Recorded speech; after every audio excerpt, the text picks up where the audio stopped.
Supreme court ने vaccine की दोनों डोज लेने की अनिवार्यता को चुनौती देने वाली याचिका पर केंद्र सरकार से जवाब मांगा है। सुप्रीम कोर्ट ने टिप्पणी करते हुए कहा है कि हम ये देखेंगे कि सार्वजनिक स्वास्थ्य की तुलना में जीवन के अधिकार को प्रमुखता मिलती है या नहीं, और इसी मांग पर सरकार से अपना पक्ष रखने को कहा है। मामले की अगली सुनवाई 4 हफ्ते बाद होगी। ट्रायल के नतीजों को भी सार्वजनिक किया जाए। सुप्रीम कोर्ट में दायर याचिका में मांग की गई है कि क्लिनिकल ट्रायल के नतीजों के साथ ही वैक्सीनेशन के बाद जो ट्रायल किए गए हैं उनके नतीजों को भी सार्वजनिक किया जाना चाहिए। ये याचिका पीडियाट्रिक डॉक्टर जैकब पुलियाल की तरफ से दायर की गई है। कोर्ट को बताया गया कि याचिकाकर्ता डॉक्टर केंद्र सरकार को सलाह देने के लिए जो टीम बनाई गई थी उसके भी सदस्य रहे हैं। हम टीकाकरण को लेकर लोगों के मन में भ्रम पैदा नहीं करना चाहते।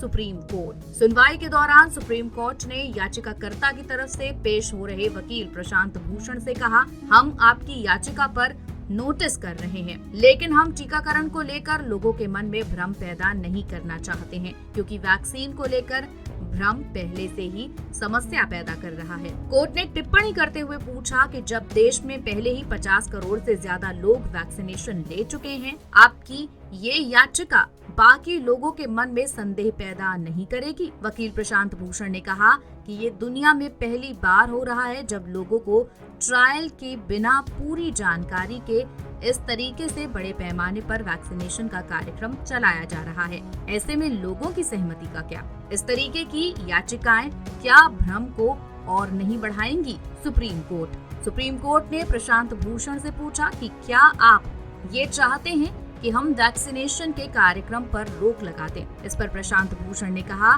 कि नहीं, मैं ये नहीं कह रहा कि वैक्सीनेशन के कार्यक्रम पर रोक लगनी चाहिए। कोर्ट ने टिप्पणी करते हुए कहा कि हमारे देश में वैक्सीन को लेकर पहले से ही भ्रम फैला हुआ है, खास तौर पर ग्रामीण इलाकों में। ऐसे में इस तरीके की याचिकाएं क्या भ्रम को और नहीं बढ़ाएंगी? प्रशांत भूषण ने कहा कि वैसे तो सरकार ने कहा है कि वैक्सीन लेना बाध्यता नहीं है और ये लोगों के अपनी मर्जी पर निर्भर करता है, लेकिन आज की तारीख में देश में कई सारी जगहों पर जाना आने से लेकर कई काम करने तक उन्हीं लोगों को अनुमति दी जा रही है जिन्होंने वैक्सीन की डोज ली हुई है। प्रशांत भूषण ने कहा कि फिलहाल अभी तक की जानकारी के मुताबिक तो ये वैक्सीन कोरोना के नए वेरिएंट डेल्टा के प्रति खास प्रभावी नहीं है। फिलहाल अब इस मामले की अगली सुनवाई सुप्रीम कोर्ट बाद में करेगी, जबकि सरकार को इस याचिका पर अपना जवाब कोर्ट के सामने रखना होगा। कोरोना वायरस और कोरोना वैक्सीन से जुड़ी हर महत्वपूर्ण खबरों से हमेशा अपडेट रहने के लिए चैनल को सब्सक्राइब करें।